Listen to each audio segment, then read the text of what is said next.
Welcome to the Lethal Dispatch. Join Lethal Ted and Lethal Eddie to discuss all things tabletop role-playing, featuring me, Torin Grimblade, your invincible, powerful, lethal, but somehow modest spokesman for lethal fantasy games. Please hit the like, subscribe, and ring that bell. Join us on Instagram, Facebook, X, and Discord. Do it now, or I will destroy you. What? Oops, could you pretty please just subscribe? Hey, Eddie, I told you I could do it nicely. I'm a born diplomat. These mortals love me. Anyway, let's get started. Take it away, guys. Welcome to another episode of the Lethal Dispatch. It's Lethal Eddie and Lethal Ted. And we have a great subject for this evening's podcast. We're actually going to be talking about death and criticals and all kinds of cool things relating to some fantasy tabletop role-playing games. Right. What we're really getting at is the name of our game is Lethal Fantasy. And so for me, what really sort of drew me into this, one of our playtesters commented, that our character creation is fairly detailed. And that people were saying, well, if it's so lethal, why do I want to spend all this time making a character? That is an interesting question. And one of the things we wanted to sort of put out there is, although our game is lethal fantasy, what we're talking about is there is a real possibility. It doesn't mean that you're going to die. Certainly, we hope the heroes persevere and live very long and fruitful lives. But we do want that tension and that kind of stress that if you don't do it right, if you're not paying attention, if you don't use your resources wisely, grit, luck, and other things out there, that you can die, because when there's no risk, there's not a lot of reward. No. So we're sort of skirting that area so that is there, and we're not the only game that does that, obviously. And we're going to talk a little bit about all the games and how that looked leading up to where we are with Lethal Fantasy. Yeah, because, there certainly is a lot of history. What we're doing with Lethal Fantasy is certainly not new, I don't think. There's a lot of history within the tabletop role-playing games that has led us to determine that this is the way we want to handle death within our game, right? Right. We didn't create really any of the mechanics. Ours is a little bit different, but if you look at things, right now we got the new game out, Daggerheart, right? Mm-hmm. And everyone's like, well, it's brand new. Well, they're, a lot of their mechanics are basically stolen from other games. I guess stolen's a harsh word, but they're certainly taken from other games. Yeah. I guess their final mechanic is sort of their own and is something I've never seen before. But I guess it fits sort of where we're at in the world right now of tabletop role-playing games. And we'll get to that a little bit later in the show, but it's different. So where do we want to start with this whole discussion? I guess we start at the beginning? I guess we start at the beginning, which is, going back to, the original, the brown box Dungeons and Dragons, where they started out, where they had hit points. And back then it was, you got to zero, you were dead. You were absolutely dead. So once you got to zero, I assume Gygax and it was pretty brutal on first level characters. Like you have a starting wizard with just a flat D4 hit points. And in an old school D&D, man, it was a pretty lethal and that's where the whole wizard in the back, fighters in the front come from, because if you had 1d4 and you could roll a 1. Oh yeah. And there were a lot of game masters, including myself at times, that if you rolled a 1, you rolled a 1. You could get a little bit of hit points bonus from your constitution, but if you recall back, in the early stages, AD&D and all that, the most non-fighters could get was +2. So even if you had a great constitution as a wizard, you rolled a 1, you had 3 hit points. Yeah. Right. I think there were some house rules where they would max hit points just because it was getting so bad with players dropping left and right. And so, that was probably the core of lethality, mm-hmm. right? Because, folks remember, and we'll talk more about it, going to -10 and, those kind of things. Those were house rules. Mm-hmm. Those things came out because people were like, man, I'm just dead.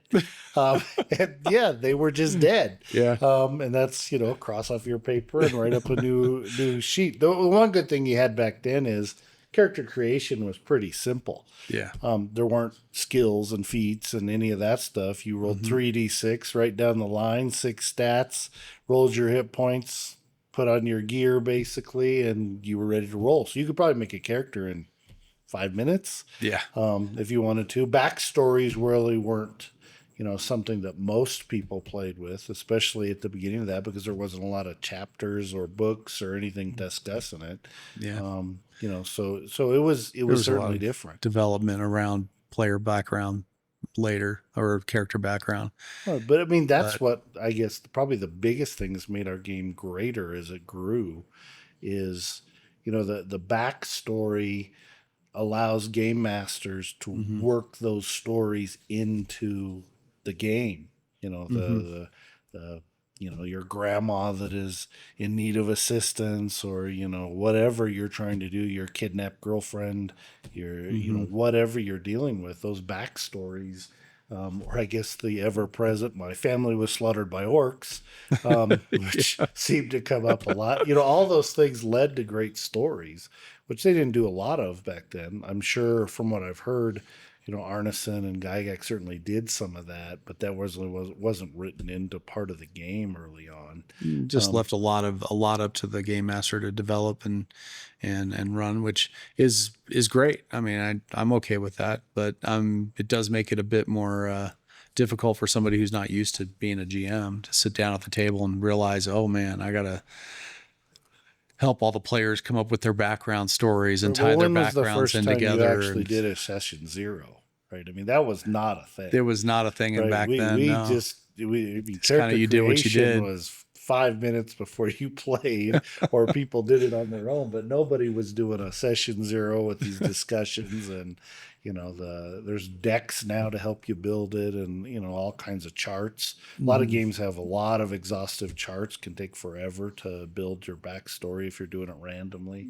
And let's face it, a lot of players will sit down at the table and they think of their favorite character and their favorite book or whatever, and they just mirror that personality with a different name. I think I mentioned in one of our early episodes, I had basically made the same character for the first 2 or 3 years I was playing. When I was 12, 13, 14, I had the same guy in my head. Every game I played, it was the same guy, and often the same name.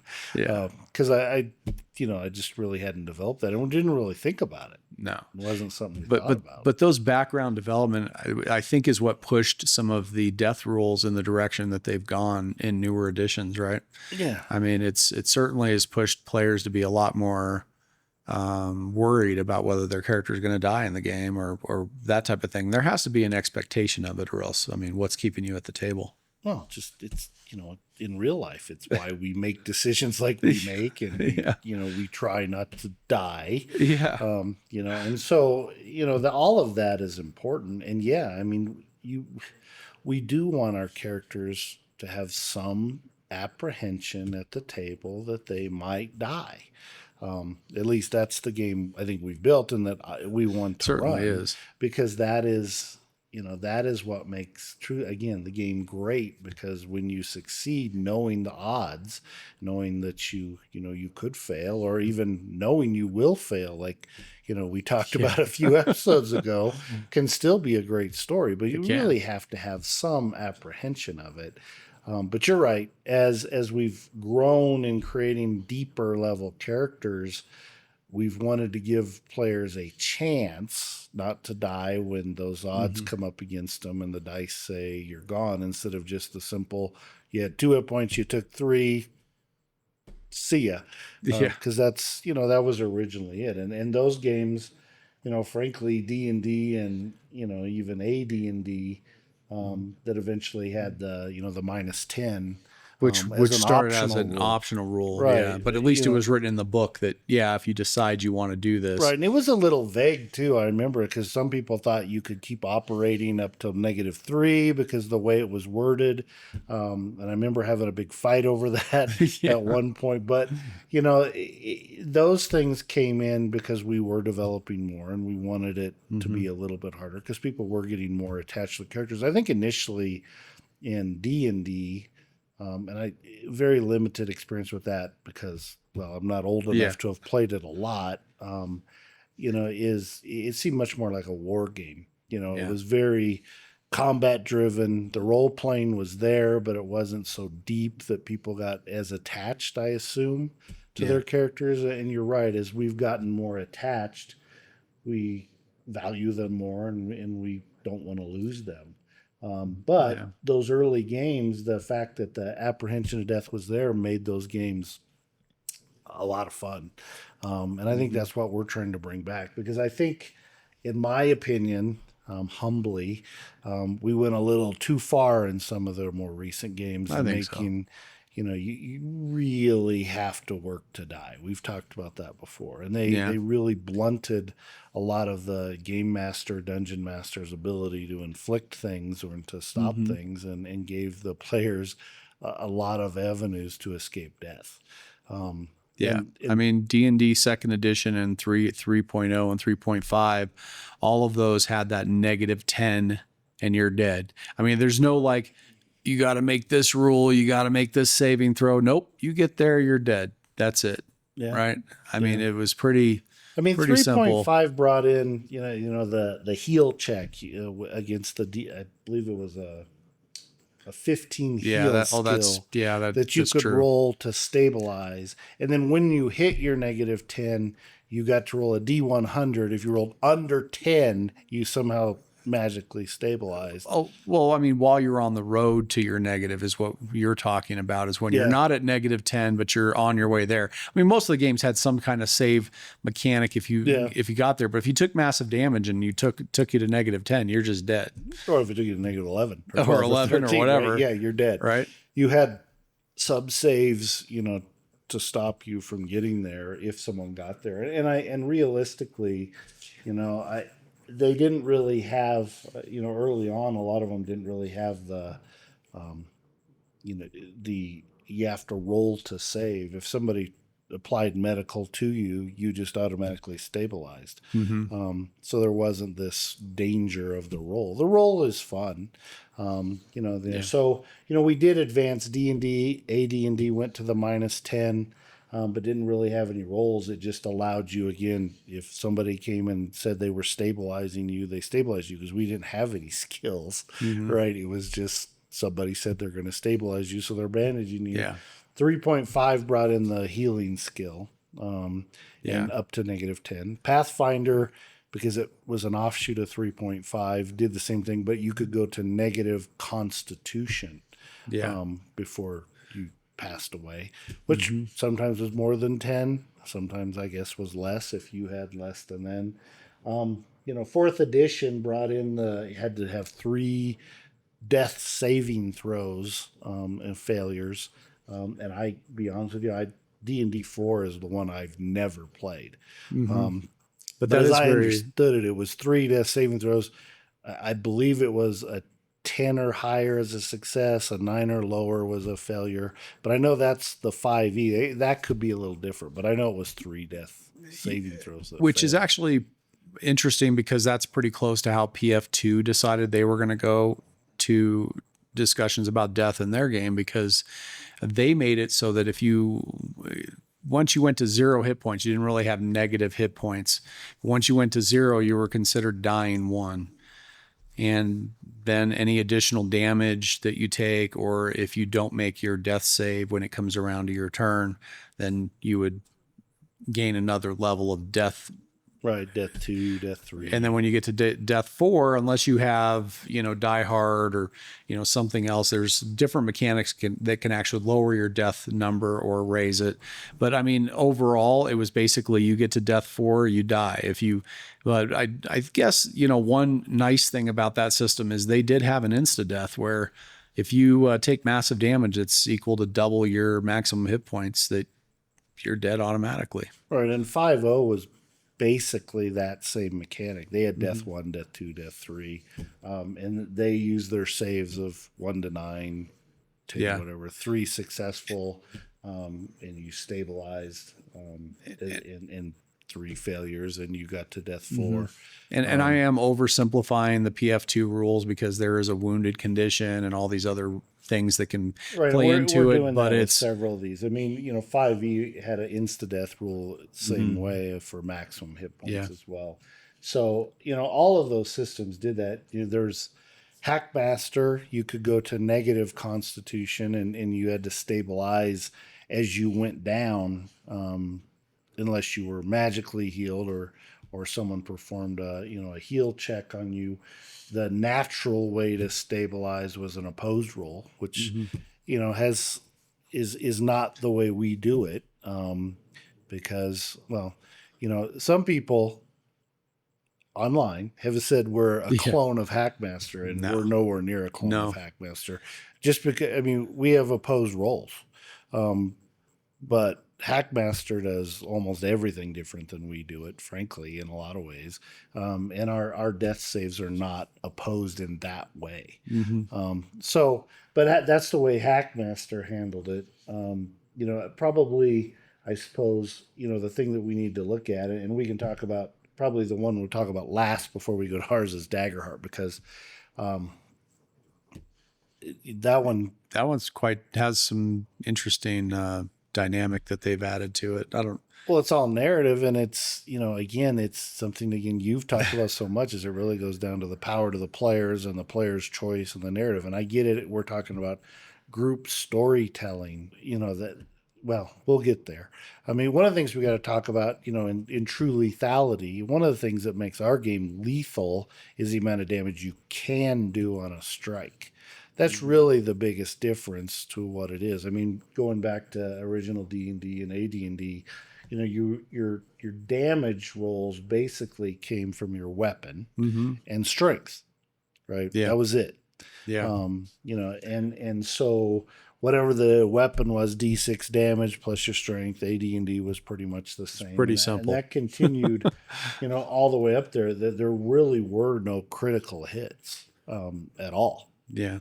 A natural 20, there were some house rules that evolved, but a natural 20 didn't really do anything in the early versions of the game. When we got to 3.5 and, carrying over Pathfinder, there was the D20. Then you had to confirm with another hit. Not a D20, but you had to, or not a natural 20, but you had to hit again.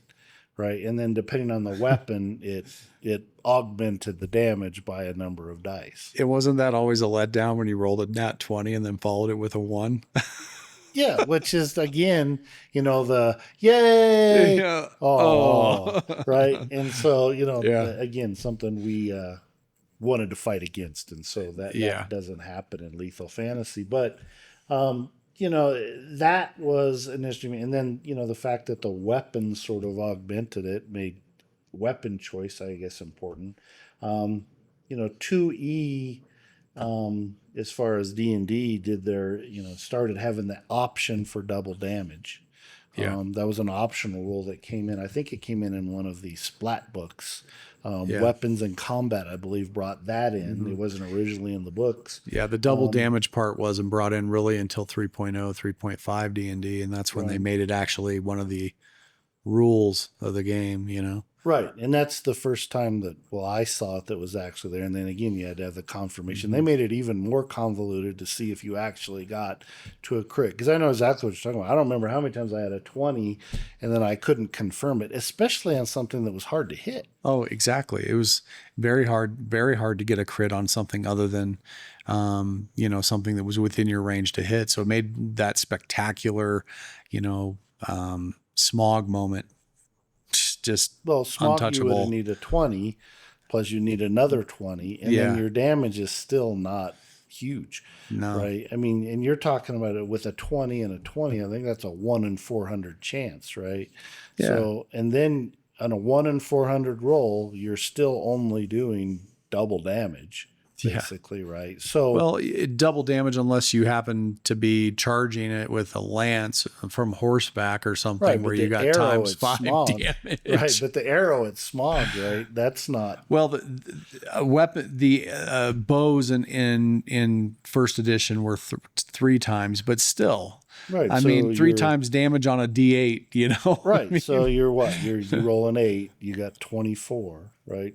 Yeah. Probably not killing a dragon. well, and then so- most of them had resistance to a certain portion of damage anyway from physical attacks. So then you figure that into the whole mix, and then all of a sudden it's just not doing a whole lot of damage.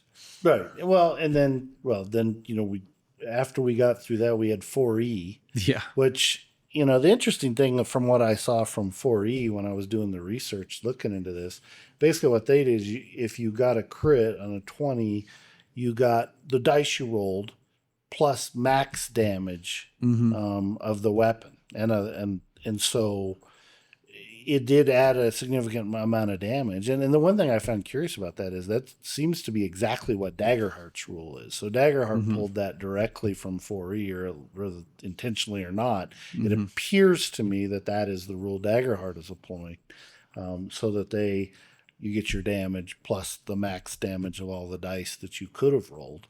Well, I can see how it appears new because so few people actually migrated to the 4E edition of Dungeons and Dragons that going back and delving through those books and pulling those rules is, I mean, kind of smart, because most people that are out there either have played 5E or they played a bunch of other editions other than 4E.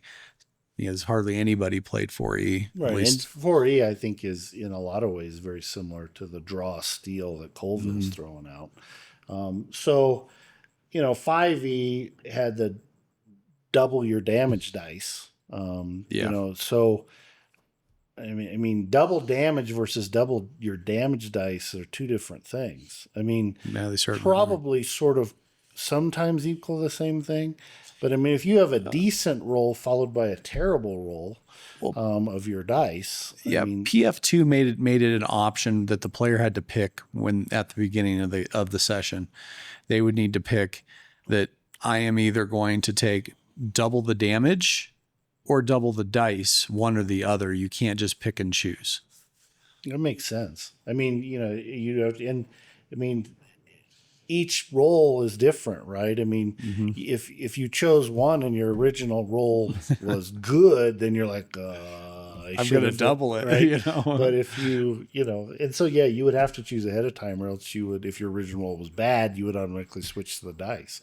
And then they didn't want that cherry picking going on at the table. Plus, the time taken to do one versus the other. I mean, rolling one set of dice and doubling it seems a lot simpler of a rule, but not everybody prefers to do that. Some people want to roll more dice, and they certainly wanted to be able to cater to either one. And those really are, I mean, although they're very different, they're really the same thing in what you're getting at and what this is. It's double damage, double dice. It certainly wasn't an exploding dice situation like we have done with Lethal Fantasy. Right, and we're not the first with that. I mean, Hackmaster does have exploding dice, and their criticals are a D20. And then, the interesting thing about Hackmaster criticals is then you have to see what the overall hit versus defense is, and that goes onto a severity chart. Which was like D10,000, which was always a little bit different. And then the amount of damage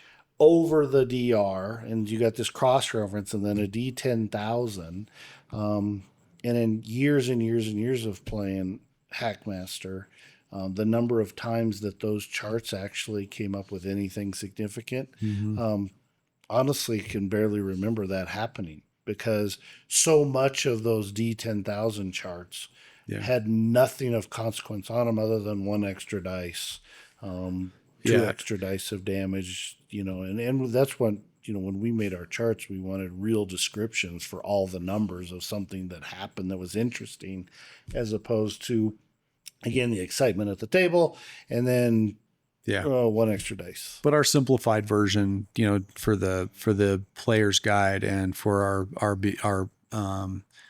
our box that's coming out Lethal Academy. with our Lethal Academy boxes, we've simplified that just for that version, and we'll be releasing those charts. But even on those, it's simplified, so you're just basically doing numbers. It's still better. Deadly. Right, they're deadly. I mean, that Lethal Strike, in the advanced game has a chart you roll. and the results are still lethal, although sometimes not just insta death. Whereas in the basic game, a 30 and a 20 is basically insta death. Yeah. And a 30 plus a strike with an over a 16 is a vital wound that is going to cause real problems for the player, but can be recovered from. Yeah. And so those are sort of the parameters of it. And, the advanced game gives a lot more detail and a lot more variability about what that'll look like. Definitely. But, we want people to understand and be able to play the game. So, and we have given the players the ability within Lethal Fantasy, just like in some of these other games, where they can, with the right amount of resources of luck and grit, be able to buy off a lethal critical if it came up. And everyone has luck.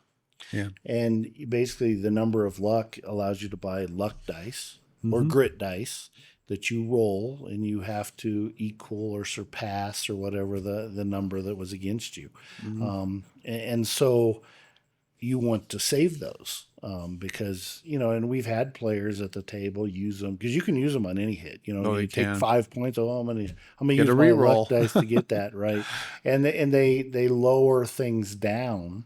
And then later on in the game, they really get whacked. Yeah. Right? And they're like, especially those combats that draw out longer. Right, my luck's all gone. Right. So, and then the interesting thing is you can earn grit, you can earn luck during the combat, actually, so that you actually, depending on what you roll on the, the D30 chart, you can actually earn some of those things during the combat. Yeah. Like one-on-one defeating an enemy one-on-one. Well, that's those types of things. That's even an additional way you can earn grit and luck is through victories. We've created, I guess we're already jumping ahead to our game. But we're, the point of that is you can earn things as you go, making it very dynamic, because, awesome things in combat should give you awesome rewards. And we want people to see dice rolls and have, not just the 20 creates excitement. Lots of different rolls can create excitement, and we've seen that play out at the table, but and different ways to advance. Because, we're going back to, Brent Chumley was talking about, he really likes skill-based, because skill-based lets you advance in certain skills versus just levels.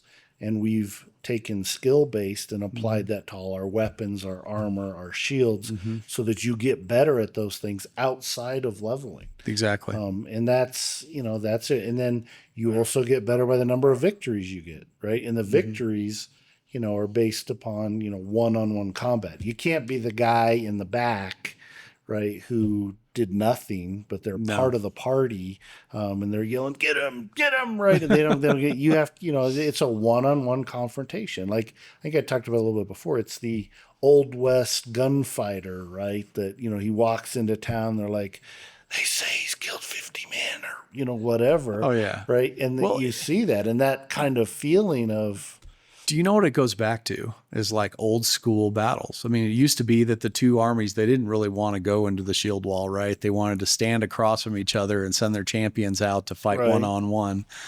And that could potentially happen in a game like ours. I mean, you might even see that one player calling out another and just going out in the middle and having two fight. But I mean, it could potentially happen, Good movies too, where the two armies send out their two best warriors to resolve it, so they're not having to let everyone else die. Let's settle this war in the old manner. Your best fighter against my best. And if my man wins? We'll leave Thessaly for good. I think there was in one of the newer Clash of the Titans movies. I think they did that.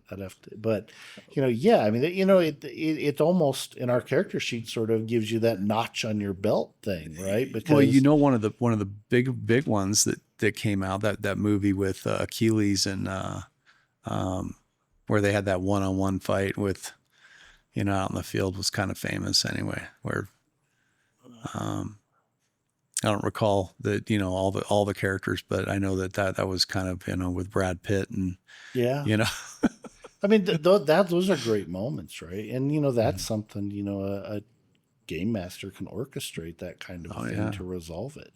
Even going to 300, where he stands out in front of them. Oh, and yeah. He's got the God King walking down, and he takes the spear and he throws it at him. And his target is far away.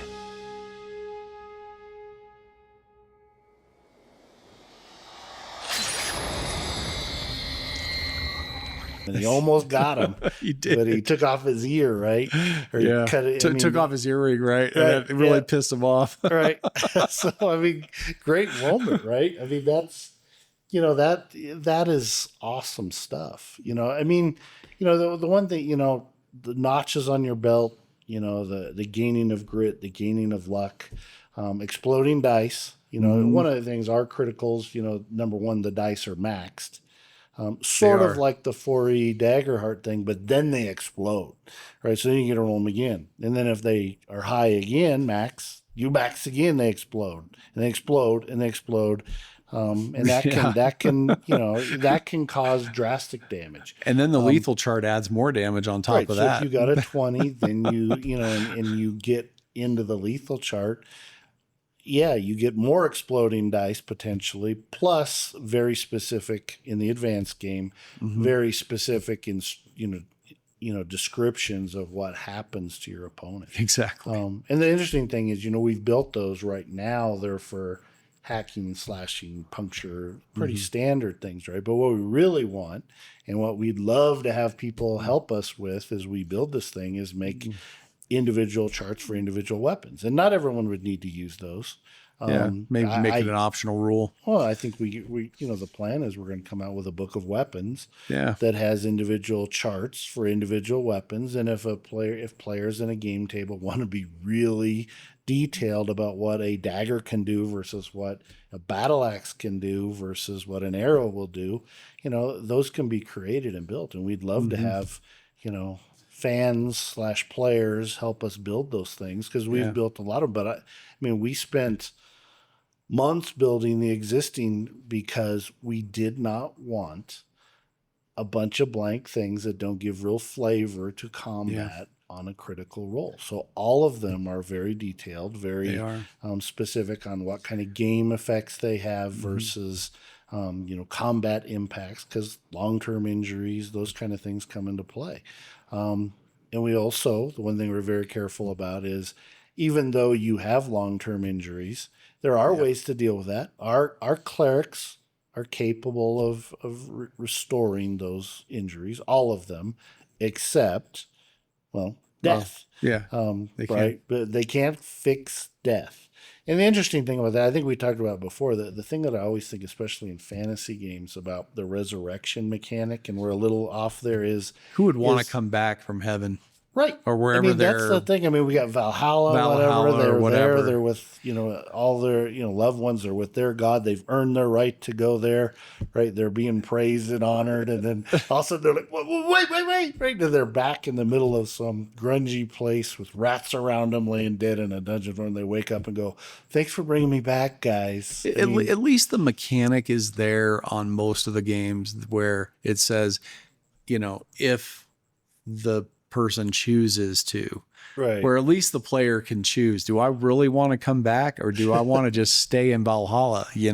Right. And I get it. It's a game. You want to come back to be with your friends. It just seems kind of interesting that, I don't know. If I do all all my best friends were all in Valhalla, or I could stay here, enduring, hours of adventuring and pain and everything else, or I could go up there and just have endless drink and laughter and time with my I guess it would matter the stakes though, right? Oh, so yeah. like if your family is still back in the burning building or whatever, you may want to come back in that situation. come back for that, because that's what demands of a warrior. Oh yeah. So those things, those are again story They are. dynamics, but for the most part, and we've talked about what resurrection per se would look like in lethal fantasy. The old pet cemetery thing. Right. the cost and the danger of it and what you actually get back may be far different than what you want. Yeah, there's a price to pay for coming back. For something like that, yeah. Oh, yeah. And the amount of power and all of that. It certainly isn't like, oh, Jim's dead again. Let's do it. Let's resurrect him for the 8th time. We're starting to play with powers that we have little knowledge of or power to control. And again, what a great story that leads to. And in fact, the introduction to Venture I wrote plays with that, right? That is sort of the whole point of that, which, we haven't talked about that a lot. But there is, that is something that I think is important. As far as, we should probably get back to the more specific of the lethality and the death mechanics as we've advanced.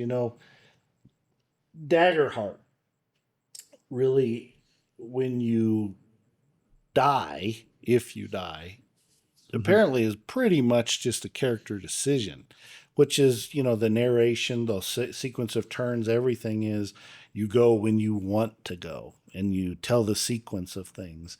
And realistically, you have 3 choices as I see this. And again, this is not a game I've played.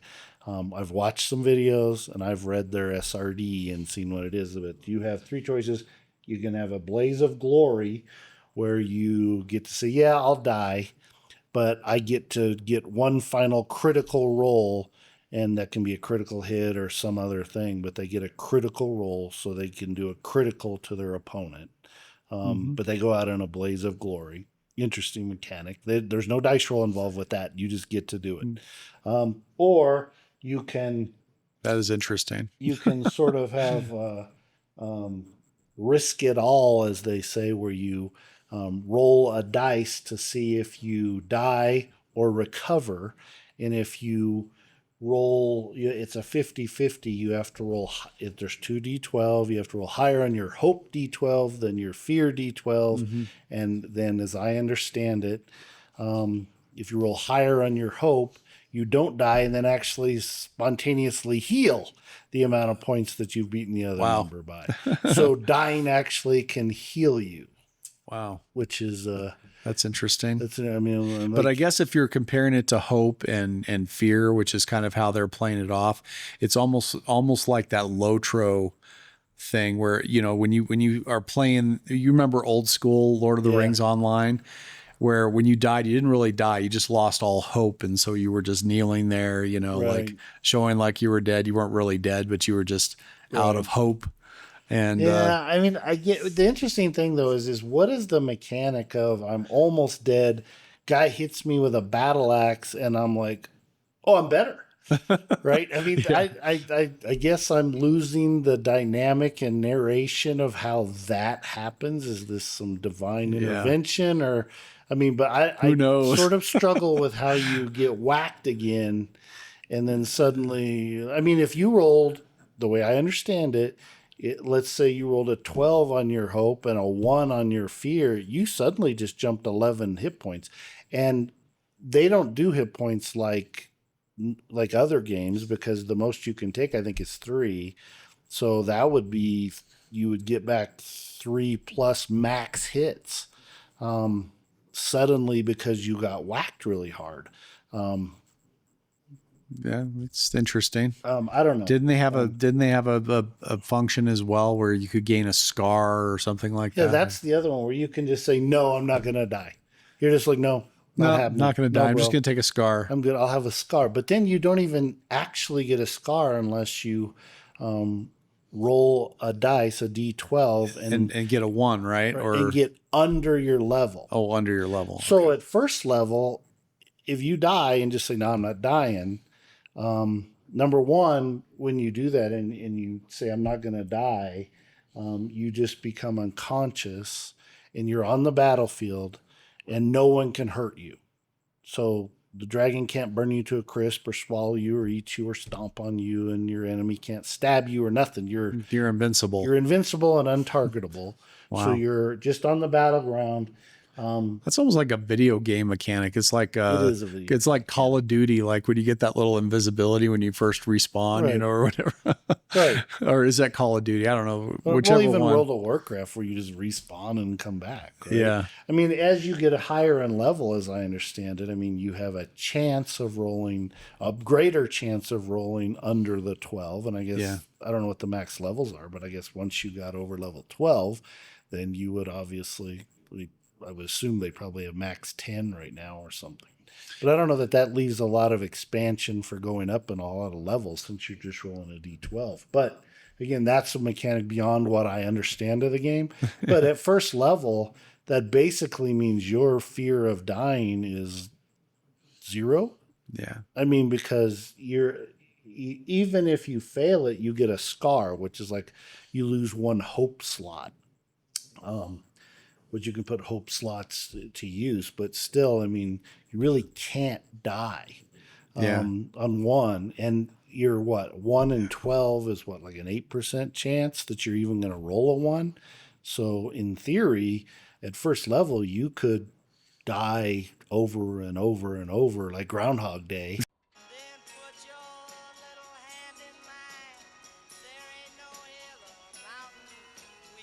Nuts.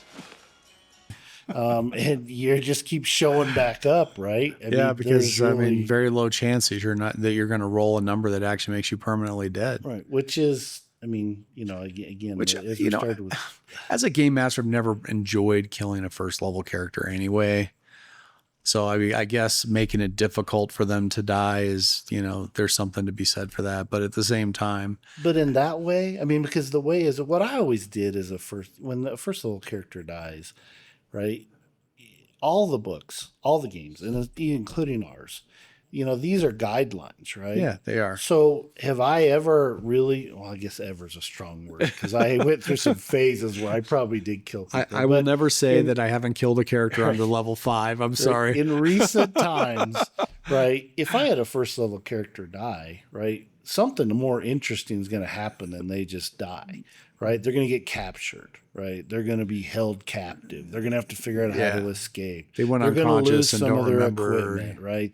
Their friends are going to have to capture them. They're not just going to die, right? Because I, as the game master, have the ability to say that's not a good story, right? And change the narrative, right? And do it, but not to have a player look at me and literally go, nah, I'm not going to die. Right. And where does that lead? Again, we're coming back to the power and sort of the narrative goes to the player, which that is a style of game that obviously some people enjoy. But I think it can be done naturally as opposed to this almost buying into rules lawyers who literally can just look at you and go, nah. Just like they can signal their ex they don't like it. In this game, don't we go into dungeons and kill dragons? Okay, what is that? What is she doing? That's our safe sign. The latest edition of D&D encourages all players to hold up a safe sign if someone is making them feel uncomfortable. Okay. What'd I say to make you feel uncomfortable? Well, I'm uncomfortable with the colonialist implications of occupying a dungeon and literally genociding dragons based on racial stereotypes. So the game masters are sort of like, okay, so I hope I can't never tell see that this at the story. I can't kill the guy. I mean, at a certain point, and I understand what I'm saying is, probably not the narrative that certainly some players want to play, but I think there are a number of players that understand exactly what we're getting at and what we're aiming for here. Yep. That is exactly right. Right. I mean, that leads into what we did, which is one of the things that I think is important and that I don't think has been factored into a lot of games is, when people are injured or sick or whatever else, their chances to recover are based on their health. And so we've taken Constitution to create, basically stabilization dice so that depending on the negative, you've gone below 0. We also don't, a lot of games, if you're at 5 and you take 75 damage, you're at 0. Yeah. Right. In our game, if you're at 5 and you take 75, you're at -70 and you're dead. right? Yeah. Because you can go, in negatives to negative your constitution. So we've picked that up. From PF1, really. Right, really, because I think that makes sense. The healthier does. you are, the more you can handle, the more you can take. And then basically you're given a stabilization dice that explodes based upon your health. So if you're at -6 or say -5 and your stabilization dice is a D6, you got to roll high enough to stabilize by rolling higher than the negative number you're at. Yeah. And it explodes. So no matter what your health level is, you have a chance that you can explode that dice and exceed the number before you get to your negative thing. And that continues as you continue to fall further down each 10 seconds. The other ways you can be stabilized is many clerics in our game have a stabilization ability that they can do by calling on their divine, and they don't even really need to. It's not a miracle. It's not something else. They just have the ability to stabilize. Not necessarily first level, but they do gain that ability. Yeah. Somebody can use medicine. Again, this goes to 3 and 3.5 in that area. If they have a skill of medicine, they can stabilize that. It does take a long time, though, in combat for them to do that. It usually will take them out of the combat. But the medicine ability gives a dice that they can grant to the base stabilization number. So it may sound complex, but it's very easy. Every player would know their medicine number, and they have a dice that they can say, all right, you got to roll a D6, but I'm able to grant you an additional D4 onto that number to allow that to do. And that all how increases good the skill is. Based upon their level of medical knowledge. The base dice is all based upon the health of the individual. We also have, in the advanced rules, it depends on, you can be in a hospital, a facility that helps you do that. That also is factored into treating and recovering from advanced diseases. And so, I guess what I'm getting at, even what we talked about in our rules is, lethal fantasy, we're coming out with we're still going the name a little bit because we got Lethal Academy, Lethal Boot Camp, Lethal Basic Training, but it'll be one of those variations. And we would still like determining more feedback doing that. But, in the base game, those kind of dice are very basic rolls. But what I always liked about, the even second edition, the additional rules is I could make that as complex and as detailed as I wanted it to be. And I like that. And that's what we wanted to do. So our advanced game, the book here that's, as right now sits at 546 pages, has a lot of additional rules to deal with the dying rolls and how, a medicine or clerics, who are present can help someone avoid that ultimate outcome.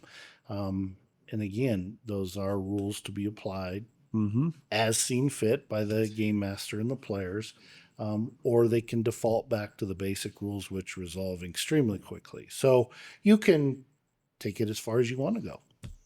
Well, it's a great way that it's been developed within, and that comes from many years of experience and deciding, what level of realism do we want to add to the death and dying situation within the tabletop role playing game? Because there's some out there that are like, well, it's a fantasy game, the players are going to be heroes. Why should we have them die? Of course, you watch movies all the time with these heroes that die. The comic books, they die. Right, it just happens. But it still comes back to what we just keep bringing up, which is, even if you're going to survive, and we want players to survive, which is why we give them grit, we give them luck. We certainly didn't make a game that you can't survive or that you frankly shouldn't survive, right? Yeah. Because the one thing that is true is there is no grit mechanic or luck mechanic for the bad guys. It's not there, right? Those mechanics are because they're heroes and we want them to prevail, but we want the bad guys to be dangerous. But we want the good guys. They always got a little leg up because they're the star of the story, right? And so they get these additional mechanics. And those mechanics are very effective at keeping people from dying. They are.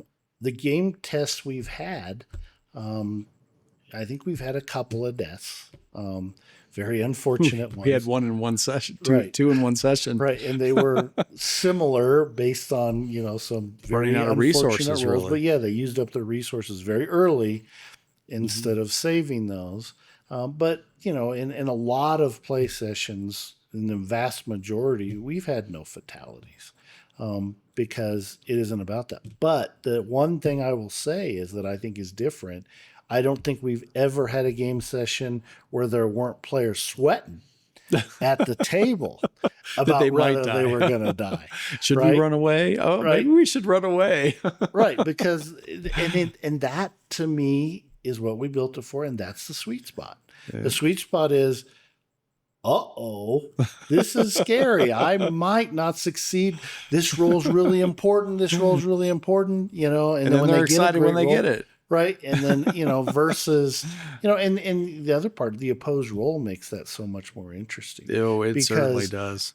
You never know what is good enough. What's funny though is even when the players, you have the players and during the play test, they would roll a 5 on their attack, on their D20, and they'd be all, oh, great. I just rolled horrible on my attack. What am I going to do with this now? Well, the funny thing is most of the play tests were rolling them at the same time. And they're so focused on their own dice. They don't see that the monster rolled a 1 or a 2. They're like, oh, I rolled a 5, right? And you're like, yeah, but he rolled a 2, right? And they're like, oh, and that's good. They're like, I got it, right? And so, it adds so much variability to the game. It creates so much tension. It creates a ton of tension. It's a positive tension. And what changes about the game that I love, that is so different than when you have static DCs, is once you've gone through 2 or 3 static rounds of initiative, which again, we eliminated the order, and that's awesome. And if I must say so myself. Yeah. But the other part of it is once in, most games, the DC is established, right? And even if the GM's hiding it, right? If a know player what they have rolls to roll a to hit. 14 and they miss, and now they roll a 13, they don't go, does a 13 hit, right? No, Because they know. And then eventually they establish it, right? Or if it's announced openly, the truth is players just go, I missed. But the opposite happens where they automatically assume that they miss because they rolled low. And I'm like, well, quite often as a game master, I'm having to remind my players, do not assume anything. Come on, ask the GM what's going on and let the GM determine whether you hit or missed. And that seems to be, pretty common in those situations where there's a set DC and the player's just like, oh, well, there's no way that I hit doing that. That is why the boredom at the table becomes so deep. Because they know what it is. They wait this whole time. They get their turn. They make one roll, and they know immediately it's nothing. Not only that, but all the mystery's taken out of it when the games rule that you inevitably have at almost every table sits there and says, "Oh yeah, we're going against this. It's going to be this armor class and this." And they start quoting the book. Or have you ever had a player that's pulled up the monster manual in the middle and said, well, that creature's supposed to have this armor class. Why did I miss there? And then they started immediately, which is why, again, our monsters are all variable. And no one will ever be able to do that to a game master because they don't know what version they're fighting. Yeah. But we are getting off topic a little bit on our death conversation, but it's, but it's as it is important. I guess I would say it's as it relates now to us. Yeah. Every time we get into us and this game, we're going to do that because we're proud of it. And it's something, that we have created something different because again, those down moments because not only is the opposed role important because other games have opposed roles. Hackmaster has opposed roles and they have that benefit, right? But they also have a very static number. You attack every certain number of seconds. But the big game changer that I truly don't think any other game really has is that D30.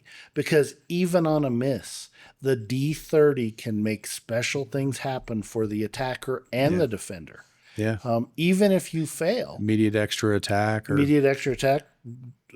the mulligan rolls, you know, the ability to add a something like a kick or a shield bash, you know, all those kind of things. It isn't, They're the huge. D30 is not dependent specifically on the attack you roll. hit. And so, and you know, we've called it the special results dice. We're also referring to it as the cinematic results dice because it does do these different kind of things that occur in combat. And They certainly do. and since they're all rolled together, it doesn't slow us down. No, it's very fast Well, combat. and especially after players have done it a few times, they Yeah. see it, they know it, and they go, oh, "I missed, but," and their eyes light up, all right, and they see, but I get to roll another I get to attack. roll again, and I kicked him, right, and you're like, Yeah. you know what I mean? and, you know, and we've had a player that rolled 3 times in a row doing that. yeah. I mean, just the way that the dice rolled. Right. And it, you know, again, we talk about narration, and narration is important, but the dice also allowing them to really create some really awesome moments is something that, you know, and again, we're excited to get this out. We're excited to share it with everyone. We're doing a lot of that now. We are working on, you know, recording things, working on our box set so we can start getting that out to everyone. It will be available, given to select game masters who want to run our game, both online and in person around the country. Also to podcasters out there who want to review the game and see what we're talking about. And then we're going to sell it too. We're going to make it available for sale if you want to get it as a player. We don't know exactly what that price is going to look like. Should be available sometime end of October, hopefully. Or yeah, it's all going to on depend on editing and some other issues that we have to make sure we get everything produced. But we're certainly looking at the end of this year at the latest. We want to make sure it gets out there. And you know, we've learned a lot through, you know, what's happened and what's in, but we are determined to bring this to light because people don't know it yet, but this is a game changer, and I'm confident it is. So just let's take a couple minutes to talk about the Lethal Academy box and what that's going to include. We're really super excited about the Lethal Academy box. We've been talking about it through, you know, a few times during this episode, but what are we including inside this Lethal Academy box right now? And there's always subject to change, so stay tuned. You know, join our Discord to get in there and discuss what's going to be included. But right now, what we're looking at, a basic adventure with pre-generated characters, at least 6 pre-generated, but we probably will add at least 1 or 2 more so people have some options to make sure we're giving, you know, all the classes and mortal choices out there. Set of dice. You know, we also are going to include the basic book that will include rules for both player and GM so that it is a complete game. You can play the whole thing based on just the box. The goal is to get some standees of the monsters included in the basic adventure, as well as just the pre-generated cardboard characters. version they can just the stick cardboard on your version, stick into little plastic standees, and in the right scale to move around the map. And so, you know, we're trying to put it together sort of like, you know, going back to the old Holmes edition, D&D and those things, although they didn't have the stand-ups, they did have the dice, but the dice you had to take the crayon and put the color in them and all that. We're not going to do that. But, you know, all of those things are going to be, you know, part of it there so that they have everything they need to play the game and start learning what Lethal Fantasy is. You know, there will be a lot of rules that are not part of the basic that are going to be part of the advanced rule set that we want to eventually share with people. We really want people to see just how exciting the game can be and to get it out in front of people in a basic form so they can take it from there. You know, and, you know, again, we're nowhere near the first to do this. D&D, Pathfinder, all have their box they all sets. have like little box sets to do that. Even D&D basic, you know, I mean. Yeah, and we're not, you know, we're not even claiming that's original. We're doing it because they've done it and it works. Well, it does work. It's a good way to help introduce people to the game and get them playing right away.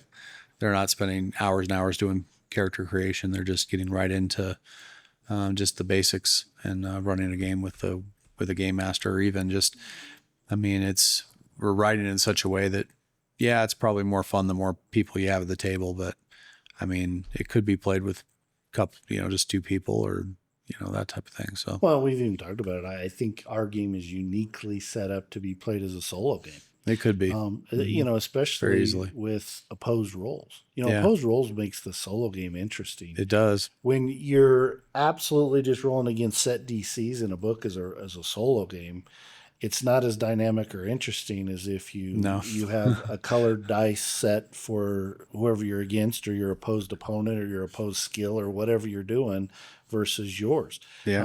And so I've, as part of, when I get bored, I run combats by myself. Yeah. It's easy to do. It's easy because you're just rolling opposed rolls. Mm-hmm.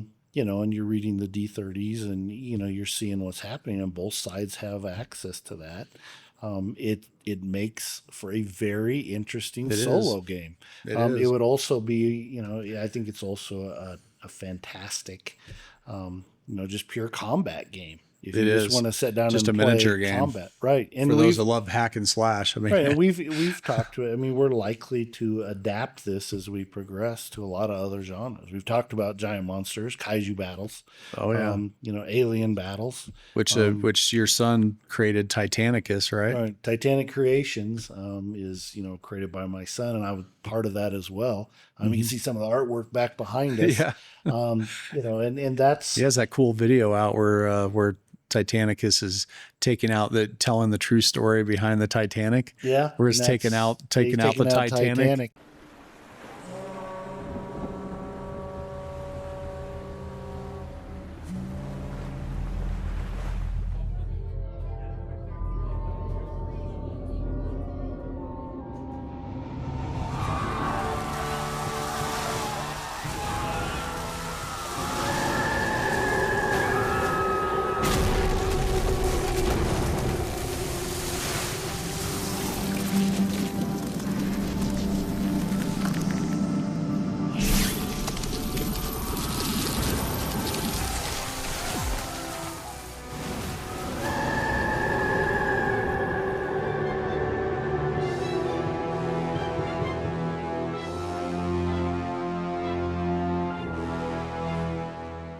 And that's where it comes from, because his back spike looks like a giant iceberg, and he came in and he destroyed it. So it's all a misunderstanding. And he's got full graphic novel, and so what part of that is I've got a lot of experience. We've got a lot of experience creating and distributing things, because this isn't the first go around with that. Because I've worked with Mac doing that, and he's built quite a brand.